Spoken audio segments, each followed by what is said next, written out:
இதேவேளை இலங்கைக்கு விஜயம் செய்துள்ள இந்திய வெளிவிவகார அமைச்சர் சல்மான் குர்ஷித் இன்று யாழ்ப்பாணத்துக்கு விஜயம் செய்துள்ளார். இதன்போது வடமாகாண ஆளுநர் மற்றும் வடமாகாண முதலமைச்சர் ஆகியோரை சந்தித்து கலந்துரையாடியுள்ளார்.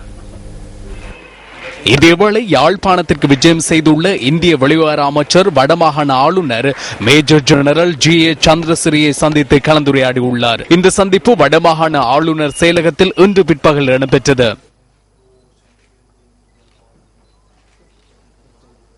பின்னர் வடமாகாண முதலமைச்சர் CV விக்னேஸ்வரனையும் இந்திய வெளிவிவகார அமைச்சர் சல்மான் குர்ஷித் சந்தித்து கலந்துரையாடியுள்ளார். இந்த சந்தர்ப்பத்தில் தமிழ் தேசிய கூட்டமைப்பின் பாராளுமன்ற உறுப்பினர்களான மாவை சேனாதிராஜா, MA சுமந்திரன் உள்ளிட்டோர் கலந்து கொண்டிருந்தனர். வெளிவிவகார மந்திரியை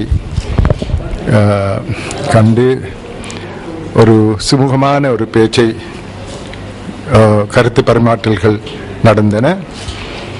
அதிலே எங்களுடைய சகல நடவடிக்கைகளுக்கும் இந்தியா தன்னால் இயன்ற உதவிகளை செய்யும் என்று கூறியிருக்கின்றார். அது எங்களுக்கு மிகவும் மன திருப்தியை அளிக்கின்றது. முக்கியமாக இந்த மீனவர்களுடைய பிரச்சனை சம்பந்தமாக அவர் குறிப்பிட்டார். மீனவர்கள் கடலின் இருபக்கத்தில் இருக்கும் மீனவர்களும் தங்களுடைய பிரச்சனைகளை தாங்களே பேசி தீர்த்து கொள்வது அவசியம்.